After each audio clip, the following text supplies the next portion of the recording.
आणि खरं म्हणजे लाडक्या बहिणीच बहिणी सगळीकडे दिसत आहेत. सगळीकडे लाडक्या बहिणी आहेत. तिकडे आहेत, इकडे आहेत, मागे आहेत, इकडे, सगळीकडे. या लाडक्या बहिणींचं मी मनापासून स्वागत करतो. मनापासून आपल्याला मी धन्यवाद देतो. सगळ्यात या कल्याणकारी योजनांमध्ये सगळ्यात मला आवडती योजना काय कुठली असेल तर मुख्यमंत्री माझी लाडकी बहीण योजना. मुख्यमंत्री माझी लाडकी बहीण योजना ही योजना सुरू करताना अनेकांनी खोडा घातला, अनेकांनी विरोध केला, अनेक लोक कोर्टात गेले. पण हा एकनाथ शिंदे तुमचा भाऊ मुख्यमंत्री होता, या सगळ्यांचे अडथळे दूर केले आणि लाडकी बहीण योजना सुरू झाली. आज तुमच्या खात्यामध्ये पैसे येऊ लागले.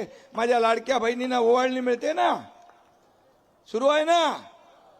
संजय कुठे का अडचण असेल तर बघ, केवायसी बिवायसी का असेल लगो बघून घे. सभी लोगों के खाते में पैसे आते हैं. बघा इथं हिंदू मुस्लिम सगळे आहेत. सभी लोगों को ये योजना देने का काम जब मैं मुख्यमंत्री था तभी किया.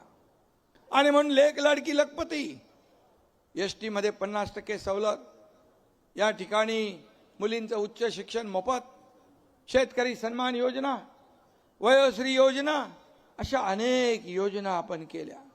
आणि म्हणून लाडकी बहीण योजना मी सांगतो, कोणी किती काही बोललं, अफवा पसरवल्या, तरी मुख्यमंत्री माझी लाडकी बहीण योजना कधीही बंद होणार नाही.